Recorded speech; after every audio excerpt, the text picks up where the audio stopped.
Дали скандалот со онкологија што излезе на виделина е само дел од поголема и подлабока приказна? Има ли уште неоткриени злоупотреби кои се правеле на клиниката? Државниот обвинител не ја исклучува можноста да се отвори нова истрага во која ќе се истражуваат и јавните набавки на скапите терапии.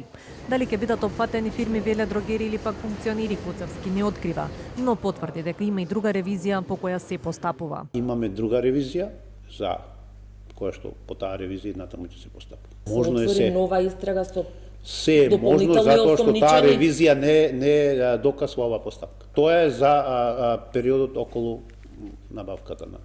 Овој дел на онкологија се заврши. Да, меѓутоа мораме ние по секоја ревизија мораме да постапиме. Обвинителството минатата недела покрена обвиненија против поранишните директори на клиниката Нино Васев и Нехат Нухи, како и против тројца онколози. Порече се 2 години истрага Васев заедно со поранишниот економски директор Нухи се товарат за проневера, измама и злоупотреба на службената положба со што го оштетиле државниот буџет за над 35 милиони евра.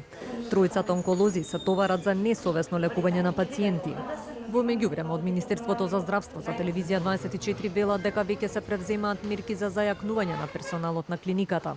2 доктори на специјализација по радиотерапија и онкологија и 2 доктори на специјализација по патологија ќе бидат вработени. А Министерството за здравство дало согласности за вработување на болничари, рентген техничари, лаборанти, медицински сестри, физичари, доктори на медицина, како и фармацевски техничар, за кои се чека согласност од надлежните институции.